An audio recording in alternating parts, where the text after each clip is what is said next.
Welcome. I'm Sebastian Mahfood, and you're listening to WCAT Radio, the on-air wing of En Route Books and Media, bringing you the dulcet sounds of Catholic wisdom with our host, Bob Olson, who will now introduce today's show and speaker. Welcome to I Thought You'd Like to Know, a show featuring very interesting people who have a message for you. And we have a very interesting priest with us today. It's Father Tom Simon, and he is with the Society of the Missionaries of Holy Apostles in Cromwell, Connecticut. And it's interesting that we have him on the program today when the Society just added a new priest on Wednesday with an ordination out in Cheyenne, Wyoming, when Deacon Glenn Breed became Father Glenn Breed and is the newest priest in the Missionaries of Holy Apostles. Father Tom, you've been around for a while, right? Yes, a good while. I'm around 76 years right now. Now, how long have you been a priest? Oh, I've been a priest for 36. Okay. Now, tell us about, you came from Toledo, Ohio, so tell us about your childhood a little bit. And you were a cradle Catholic, right? Definitely. I was born to two Catholic parents who took me to be baptized within the first 2 weeks of my life. Mm-hmm. And what was it like? I mean, as you grew up as a young Catholic. Well, it was really a good thing in the sense that I was able to grow into the Lord in a lot of different ways, and it was basically through what you would call divine providence. And the things I didn't even know about were kind of happening behind the scenes, so to speak, over the years. Can you give me an example of that? Well, my Aunt Hattie was praying for a vocation in the family since before I was born. The way I understand it from Mom, at least that's the way I understand it. And, of course, I hadn't spent hardly any time around her at all. But all of the people who could have gone off to be a priest, and they were already taken. The family, they were gone into families, they married, and so on and so forth. And it seemed like I was the last one, you know. And but I had no idea that was happening. And then while I was in the 4th grade, one of the nuns stopped me on the playground on the last day of school, Sister Regina Marie, and she asked me, promise her to do something. And I said, of course, you know, because she was really a great teacher, and I enjoyed her a lot. But she said, promise me you'll pray for vocations, you know, and, you know, for the rest of your life. Just pray for vocations. And I said, okay. And, of course, I didn't do an awful lot about it. I only did a Hail Mary a day. And then sometimes I would forget and do a decade on the weekends, you know, to kind of catch up with the prayers that I missed on the days that I forgot, and all of that kind of thing. So, you know, it sort of progressed from there. But while I was in the 4th grade, I was interested in the priesthood enough to make myself a set of vestments out of some paper dry cleaner bags. We don't have those anymore. We only have plastic ones now. But we used to get plain paper ones without even a message on them, if you know what I mean. Yeah, I remember those. You remember those? And yes. Those were back in about 1946 or 7. They hadn't gotten around to the fancy dry cleaner bags with all of the messages on them and all that kind of stuff. They hadn't changed the plastic even. And so I took my Crayola set and made a vestment out of one of them, cut the hole a little bigger, you know, because the hanger hole was too small for my head. And then I pulled it on over me and went upstairs and pretended to pray the Mass, I did that several times, and then Sister, during the school year in my 4th grade, asked my dad and I to make an altar with the various pieces that belong on an altar and so on and so forth, like that, a miniature one, and that she could use for training about the Mass in her class. And so Dad and I did that. Now, my dad was the one with the skills in those days. I was pretty young in 4th grade. So, but it was fun to do that together, and we got that ready for Sister as well. And then after that, I began to discover that I wasn't too good with languages, and I wasn't what you would call a whiz-bang at Latin, and well, my what would you call it? My English lessons in grade school, while they were effective, and I probably had a lot better ones than modern kids even get, but still I could see that I wasn't really one for writing and English and all of that kind of thing. So I ended up becoming an editor, basically. I would read the books and cross off the stuff that wasn't needed, and get the things that I needed in the way of information gathered together on paper and so forth, so I could turn in my papers. And the nuns always made us write stuff. And then when I got into high school, they made us write an awful lot too. And we had at least 1 or 2 papers a week to produce that were one or more pages longer. And of course, by the time I was a junior, they wanted me to do a 40-page book report on war and peace. And oh boy. By that time, I was in high school with the Oblates of St. Francis de Sales. And, so you were in a Catholic grade school, and you attended a Catholic high school also. 2 Catholic high schools. I went to Central Catholic for my first year, which was a mixed group, and of course I went to an all-boys school in my sophomore through senior year. But we were lucky because there were also 3 girls' schools in Toledo at the time. And well, the question is, did you continue to pray for vocations for yourself? Well, yeah, but I wasn't what I would call ripplingly diligent, and sometimes I'd have to do a catch-up at the end of the week, or sometimes the end of the month, and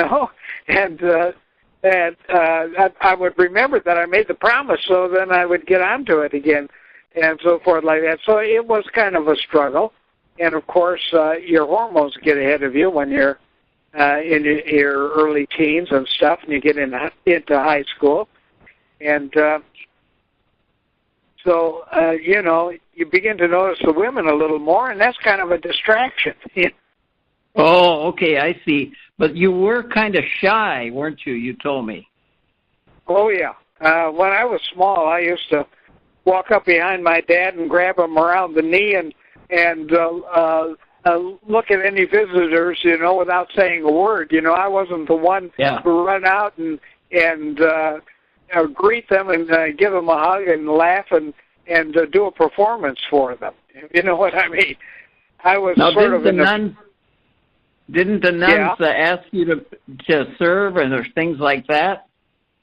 Serve Mass. Yeah, I did. I studied Latin, during grade school in order to serve at Mass, but I was so shy I didn't even. I never really joined the servers with the priest in the grade school or high school. Yeah, I know. You were telling me that you didn't really serve Mass until you were in the Air Force. Exactly. We'll talk about that in a little while. Sure. When I was assigned to Dover Air Force Base, the Second Vatican Council was in swing, and the results of it were coming down to us through the Observator Romano to the chaplain there. And I didn't even know him personally, but he would see me every day at Mass when I was at the daily Mass when I was in the Air Force, you know. And that gave me what you would call contact with something familiar in my life on a daily basis, you know, which was very good. And it kept me fearless and able to do my duty very well. As a matter of fact, I usually was the one who drew all of the temporary duties. They called them TDYs in the Air Force, and that was simply because all the first lieutenants and younger people that were ahead of me, they were married, and they wanted to be home with their wives. Of course, I was the youngest in the squadron at the time, and as a result, why they would look at me with sad eyes whenever a temporary duty required of us overseas came up. So I would volunteer and go. And I ended up at Travis Air Force. We're getting ahead of ourselves, though. We're getting ahead of ourselves. You're still in high school, and what you finished high school, and then what happened? Well, while I was finishing high school, I dated an awful lot because. Well, you had lots of girlfriends. Yes, I had no problem with that. Simply because my buddy John Pryor and his mother and my mother Louise got together behind our backs and decided to keep us apart for a couple of weeks and get us into some ballroom dancing classes. And because I didn't want to go, and he didn't want to go. And one January afternoon, we found ourselves standing looking at each other at the bus stop and, say, what are we doing here? We're on our way to a dancing class with the sisters that were teaching us in school, and they had hired someone to teach us ballroom dancing, which is a little bit of everything. You do square dancing and tango and waltz and a little bit of everything.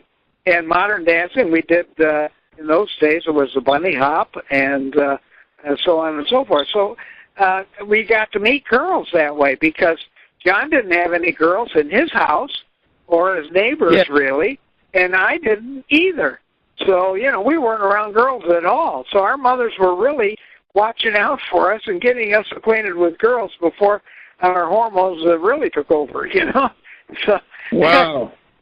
And so we got to meet quite a variety of girls that way and dance and so forth like that with them. And then and when we were old enough to drive at the end of high school, in our end of our junior year and our senior year, why we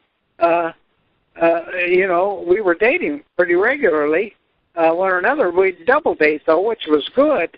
So I've got a problem because I just had my a clock go off here. So I don't know. I'm going to step into another room. I just left my notes too. I don't know what to do. I want to turn the alarm off. Is that something you can edit out? Well, I can talk about something while you're doing that. We're talking with Father Tom Simon, who was a priest in Cromwell, Connecticut, at the Society of the Missionaries of Holy Apostles. And we're talking about his childhood now and his days in grade school and high school, and we're going to get to his move into college. And he also went to a Catholic college in University of Dayton. Right. The University of Dayton in Dayton, Ohio, is a Catholic school. So how did that? Pardon? So how did that happen? Well, I was looking at my life in general and the fact that I didn't care to leave home very much, and I stuck to the neighborhood and so on and so forth. And I said to myself, how are you ever going to get over this shyness? Well, you just got to leave home. You might as well go with a group of people that you can trust, and for the most part, you know. And that sounds like people of the same faith and who have the same purpose in life. And so I decided to go to college and go with at a co-ed school. And the University of Dayton was that. They're famous for their basketball, even though they had a football team at the time. When I was down there, their football team wasn't very remarkable, but their basketball was much better. And, of course, we were able to grow from that. And then I came across a catalog. Don't remember whether it was in the library at the University of Dayton or where right now. It could have been in the library. It's just sitting on a bench.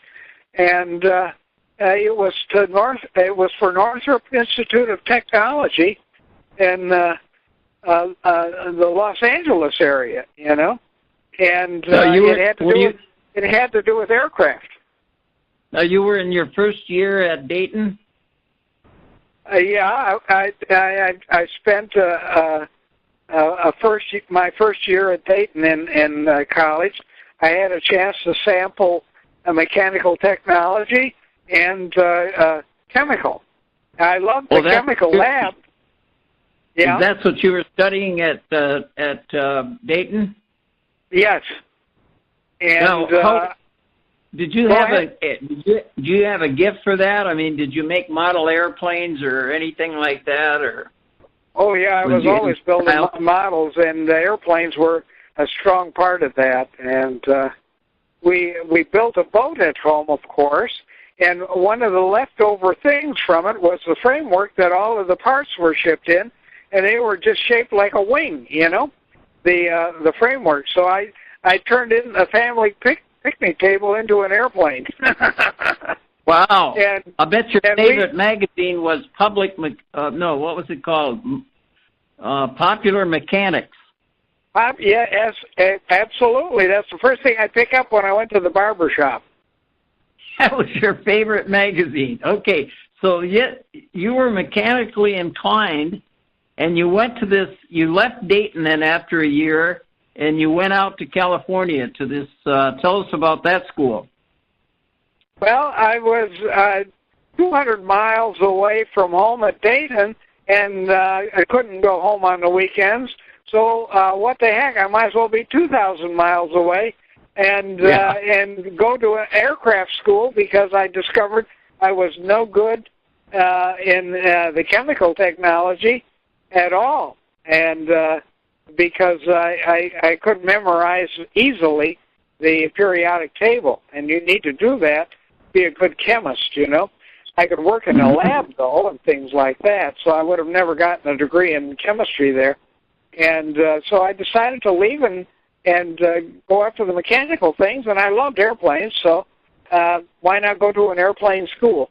Northrop Tech was hired by the government to train all of the mechanics for the larger World War II aircraft.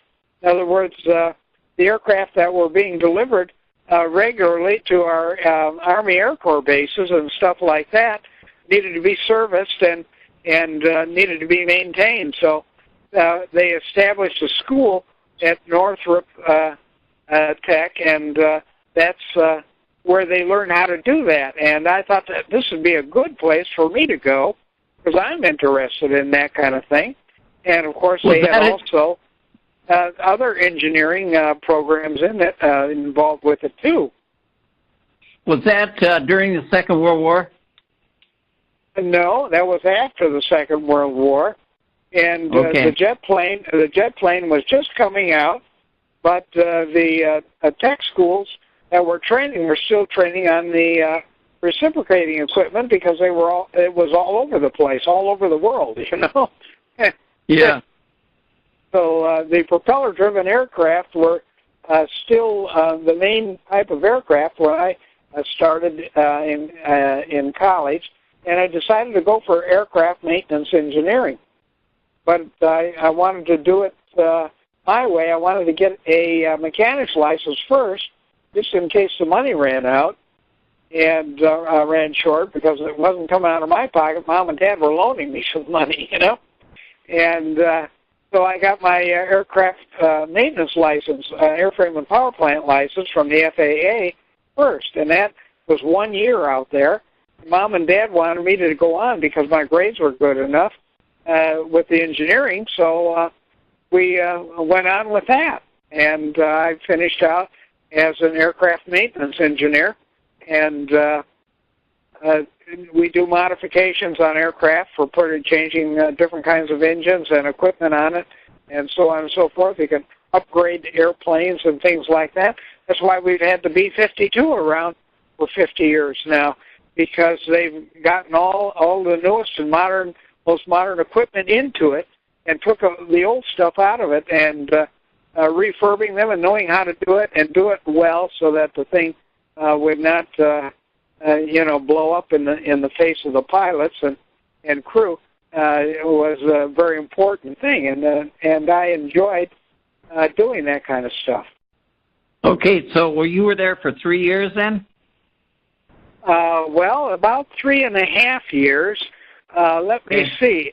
I left the University of Dayton in 1959, and I went to Northrop, which became Northrop University after I left in 1959, and then stayed there to 1963.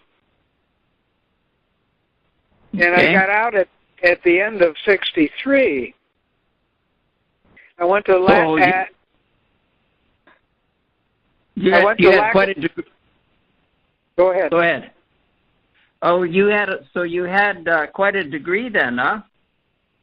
Well, I had a degree the Air Force wanted, and the Vietnam War was going full force, and I didn't particularly want to crawl into the foxhole with a rifle, so I decided, especially since I had all of that training, I decided to join the Air Force. And you went right into the Air Force? Yeah, basically, I tried to get a job first coming out of school, but I was 23 and 1A in the draft, and it just wasn't possible.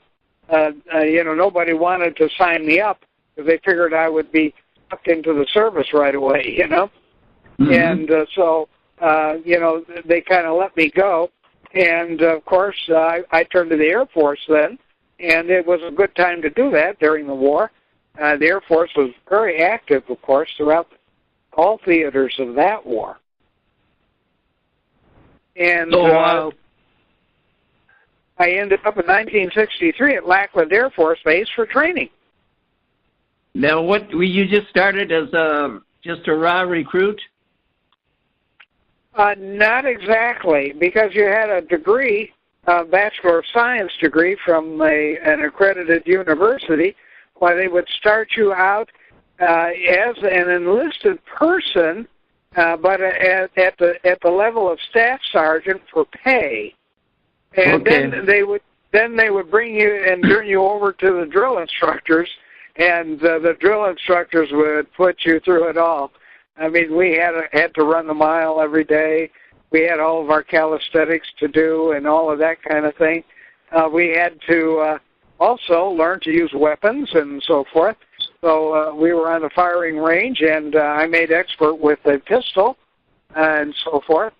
They didn't give us the rifles because they figured they're going to have the rest of the troops to take care of that, And so they trained us more with the pistols than they did the rifles. And it turned out to be good training to have, because you never know when you're going to get stuck someplace where you got to join in the defense things while you're making decisions too. And they sent me off. Did you know eventually you're going to wind up in Vietnam? Oh, yeah. The war was on, and that was the problem. That was the reason why it was a little difficult to get a job where you wanted to, in those days, because when your draft status was 1A, that means you're ready to go. You're healthy enough.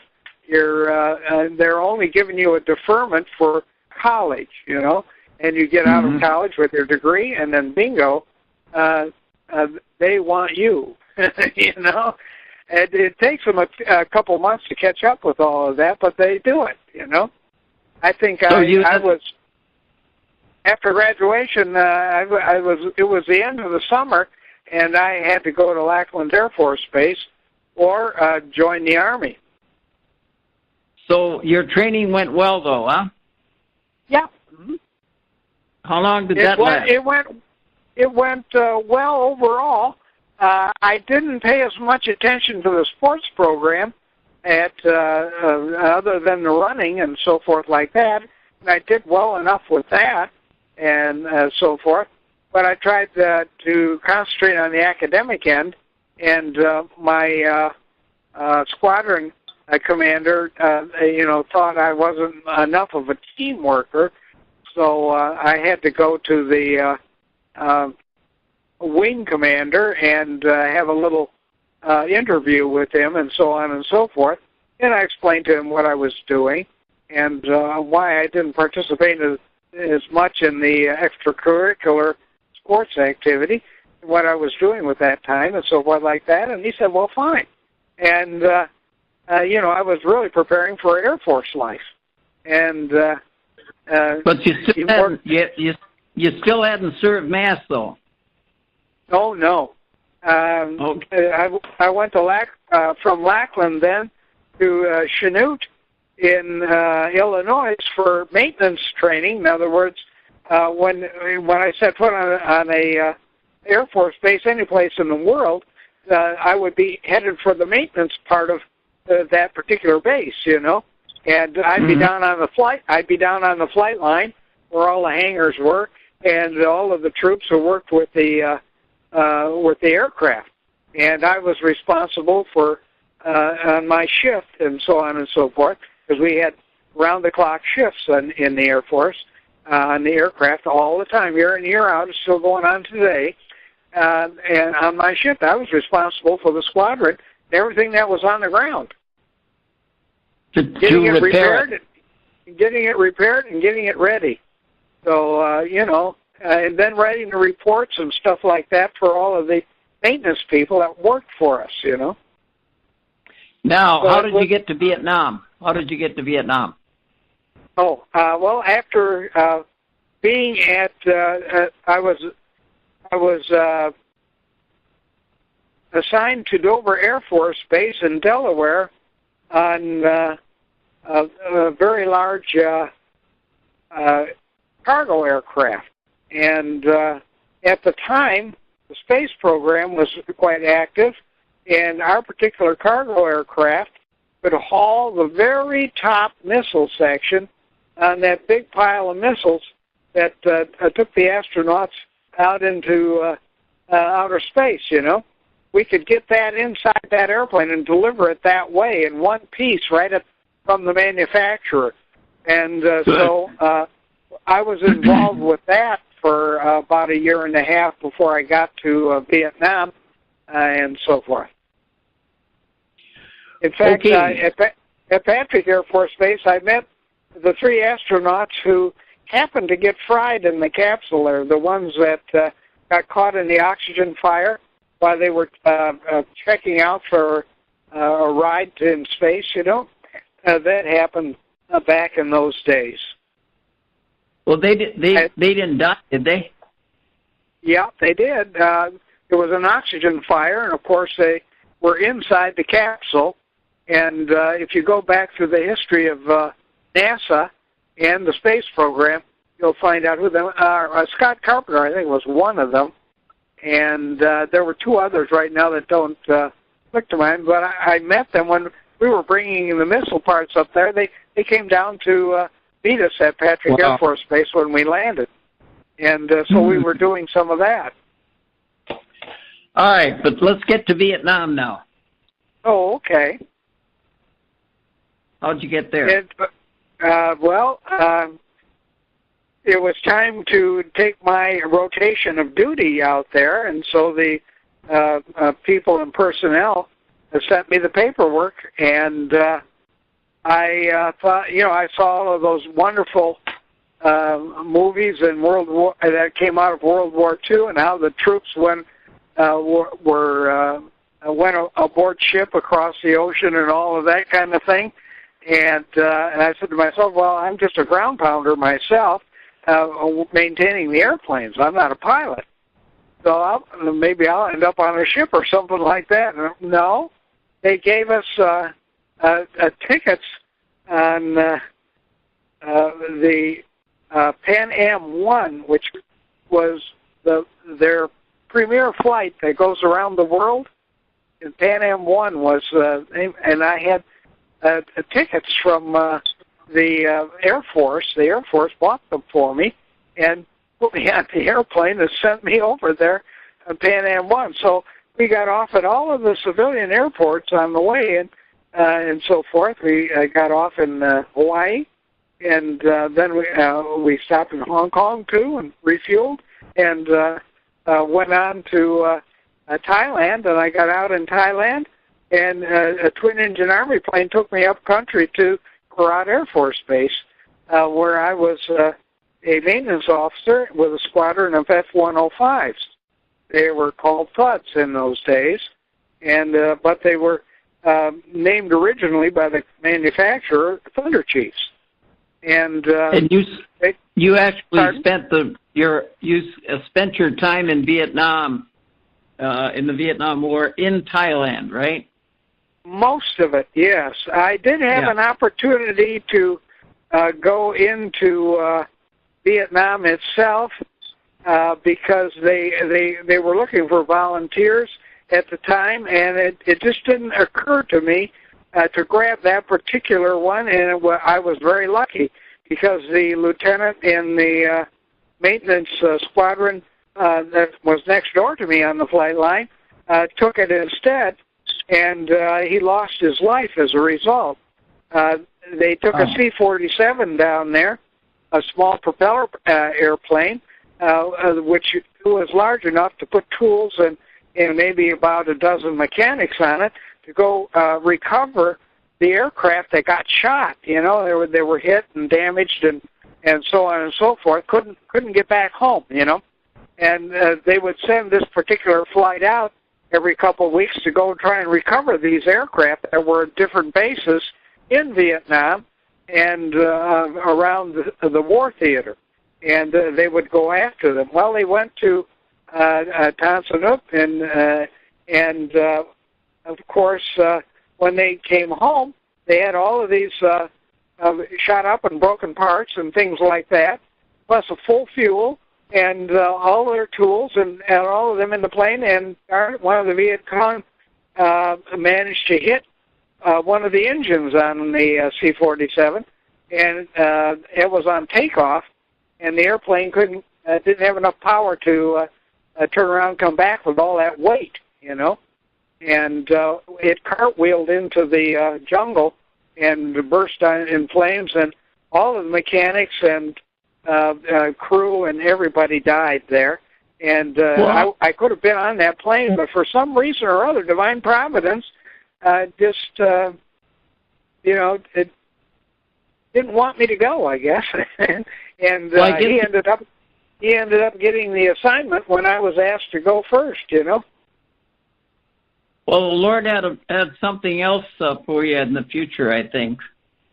Yeah, probably so.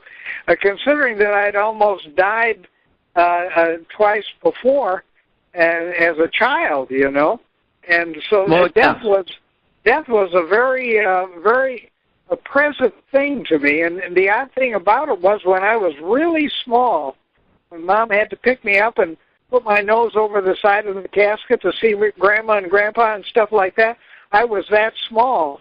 And my mom would say, you got to touch Grandma because you're not going to see her again, and so on and so forth. That's how young I was. I was too young. and I'm looking at death right there, you know. So it was one of those things that I accepted as a tiny child because it was part of my life. And then I almost died myself from a particular lung problem that my dad and the doctor who lived across the street rescued me from one night at about 5 years old. And then also, I almost drowned in a swimming pool. Oh, my goodness. My guardian angel took super good care of me that day. I could see the sun when I'm laying on the bottom of the pool, and I don't know how to swim, you know, and I'm looking up, and I can see the sun. So I tried to get up and stand up, and my nose was barely above the water, you know. And it wasn't quite enough to breathe, though, because I was already full of water in my lungs. And I had just enough strength to get myself up out of the swimming pool and fall across the bench, which had been occupied by people most of the time. Before that, I wanted to sit down and rest a few times. I couldn't. At that moment, when I got out, there was nobody on it, and I just fell across it. And every time I exhaled, well, the water just ran out of my mouth, and the lifeguards never noticed it. And I couldn't shout because my lungs were full of water, you know. So, you know, what do you do? I can't. So you had been close to death before.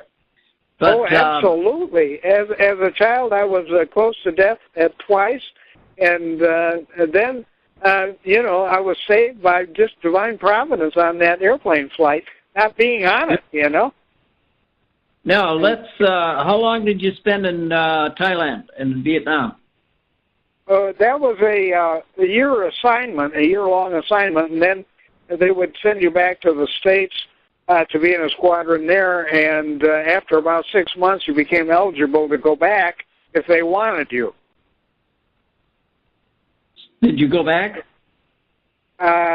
No. I decided to get out because I had put in my first term, and I decided to get out, and you know, I fulfilled my basic obligation, and but I become a full captain in the process, and they couldn't take that back. So when I left and got my DD-214, which is the GIs who might hear this will know what that is. I got my DD-214. I was fully separated from the military, and in good standing, in very good standing. As a matter of fact, they asked me twice if I wanted to become a regular officer, which is what the academy guys are. Now, you repaired all those planes that flew over Vietnam, right? Pardon? You repaired all those planes. That was your job. So keep those just one squadron.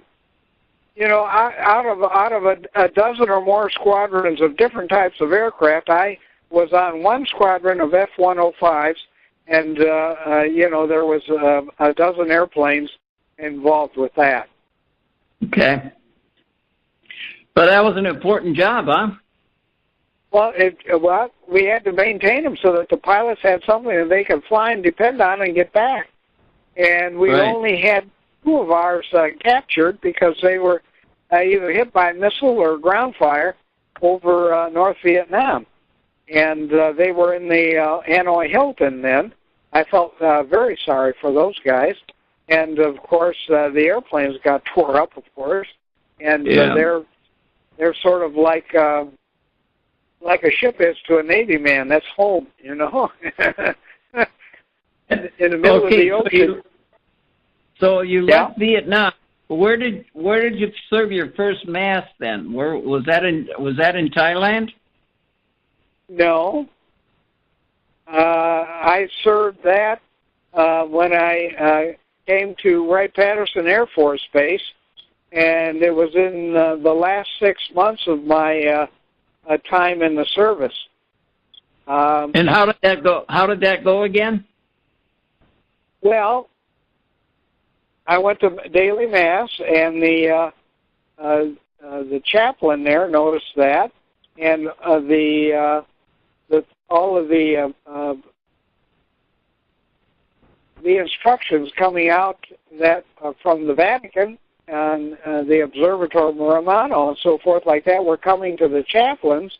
And I was in the Air Force at the time that we were changing over from Latin to English. And they needed commentators as well as readers and lectors, you know. So he saw me out there in the pews, and he just, you know, he's an officer, a senior officer, and, you know, so he recruited me, you know, and I said, yes, sir.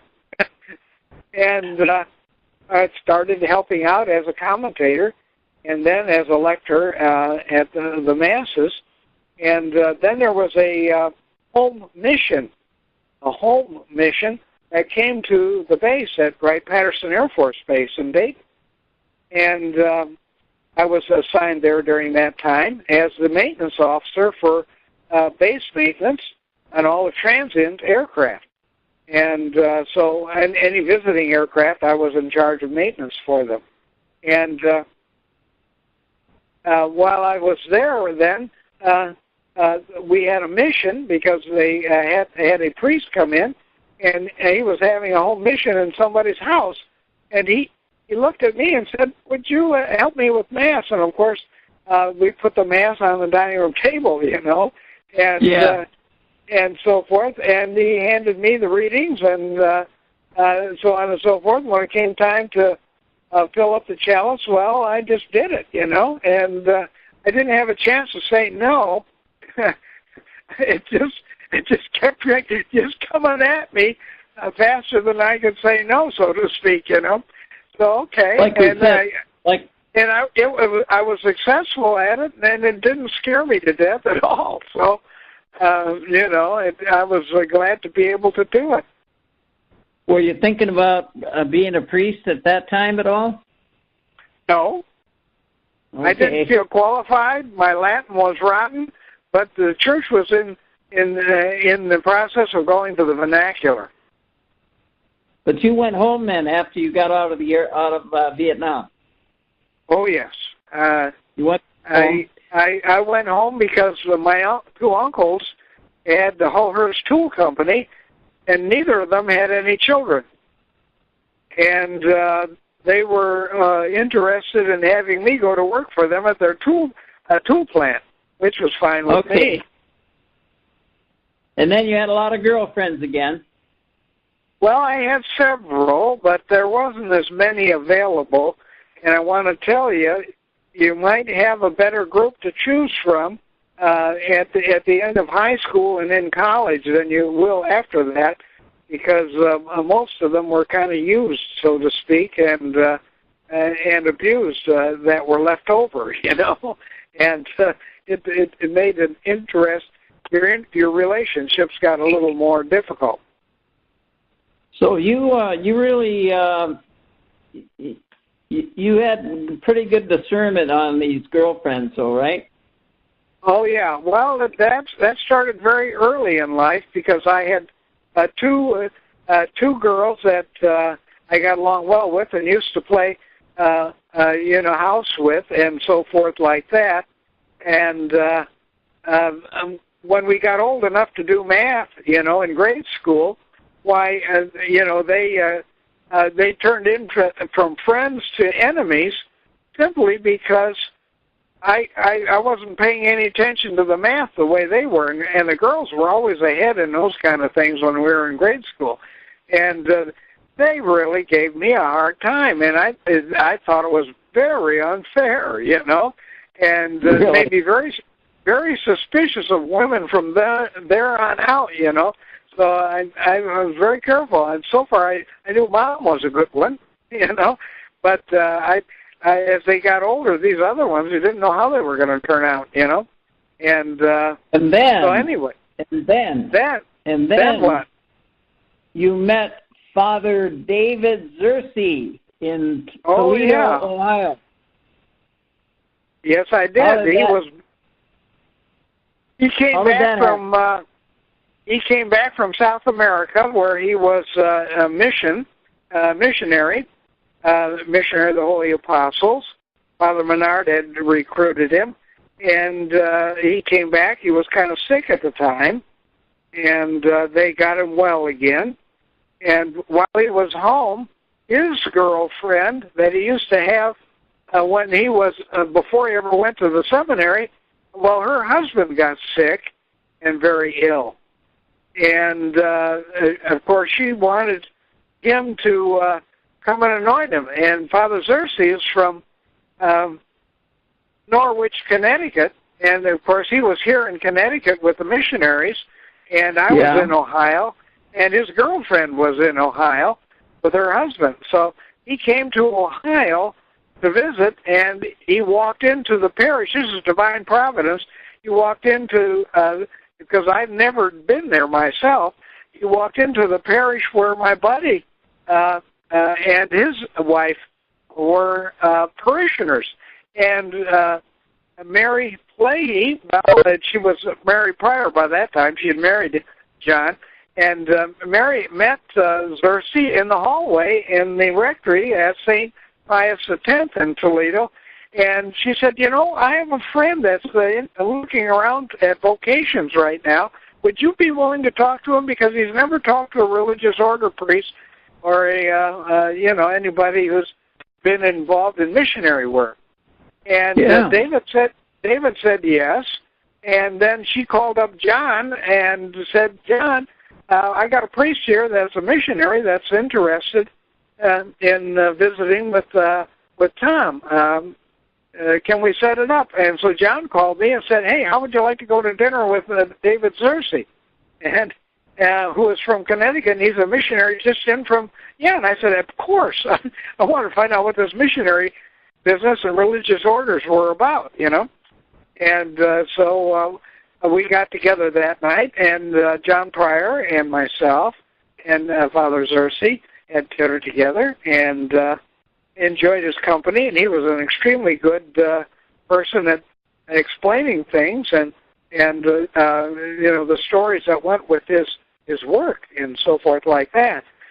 Yeah, but it scared me there, the way he was presenting all of those things. And I said to myself, I'm not so sure I want to be a missionary. But then he got around to he got around to talking about the college here at Holy Apostles College in Cromwell, Connecticut.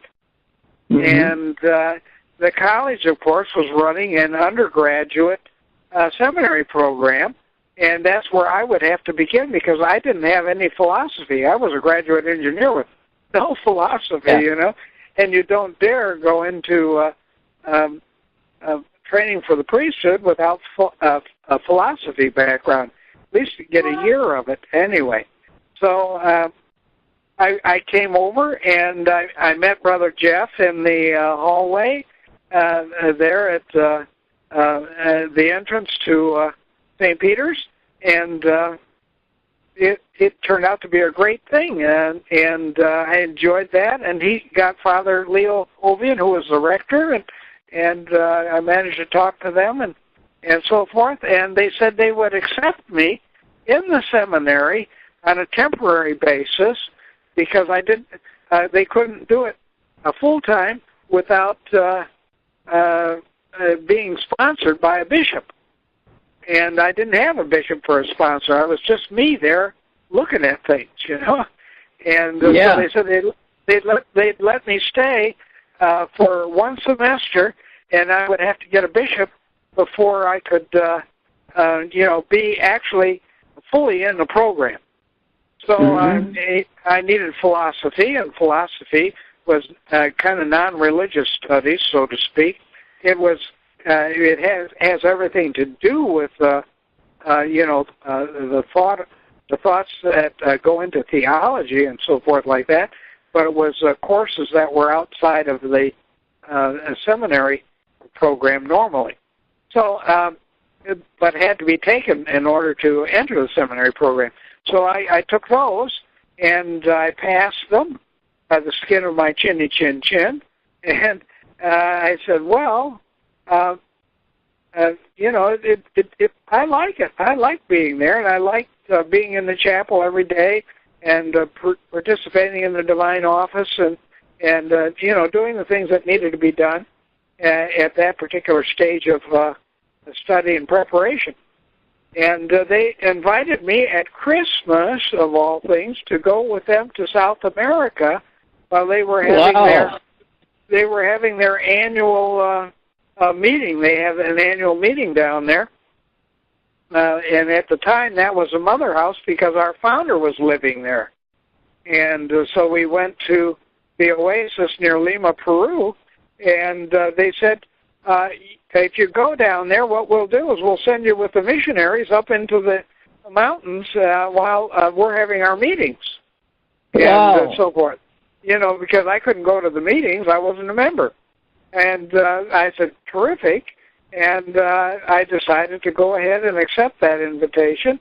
And, of course, divine providence with car maintenance problems on the way back got me back barely in time.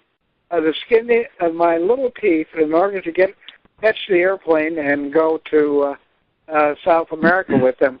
And we rode on Braniff. That was the airline of the day.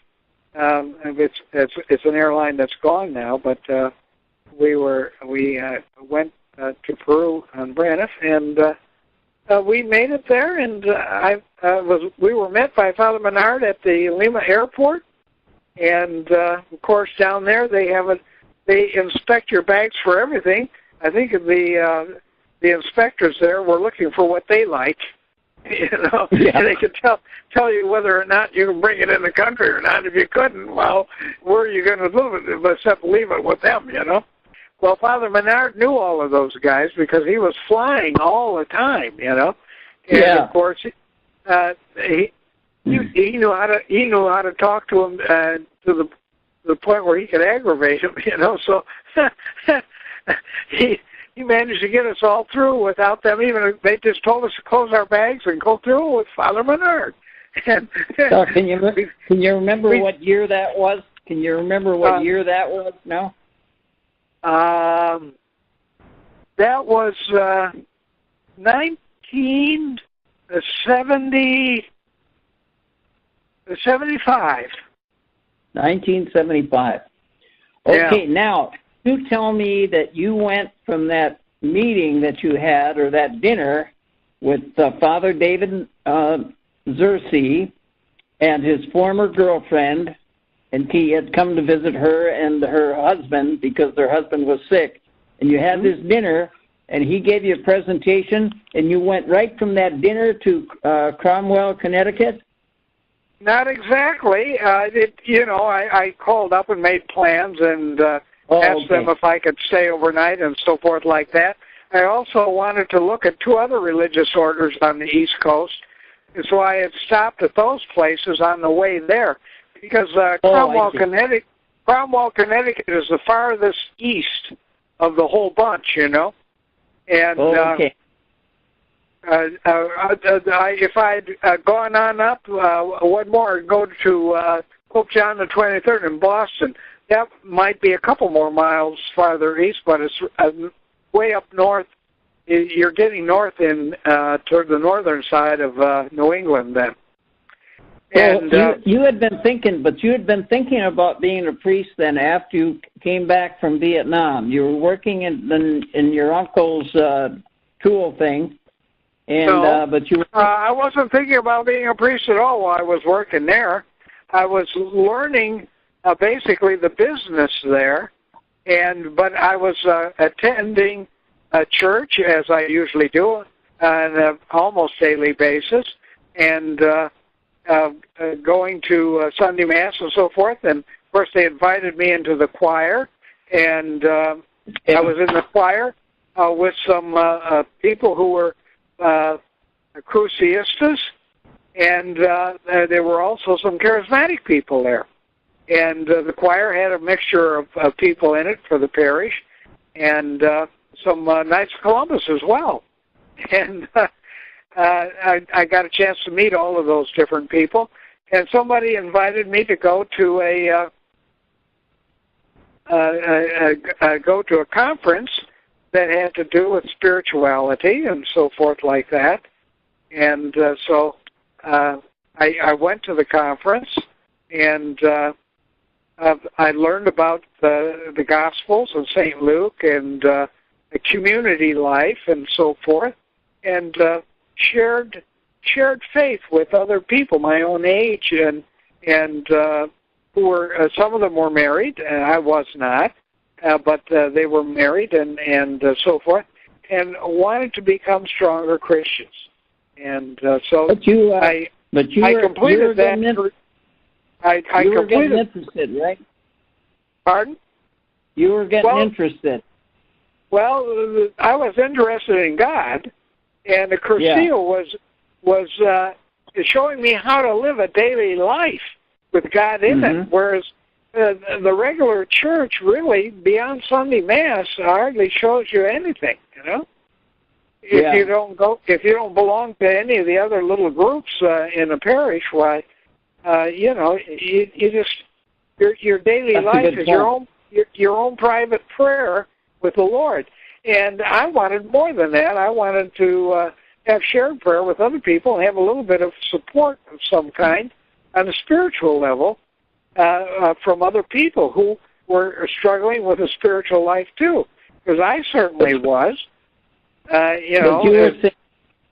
you said that at that dinner when Father Xerxes was there, somebody said that they set up the meeting with Father Xerxes by saying that I have this man here that's maybe interested in a vocation.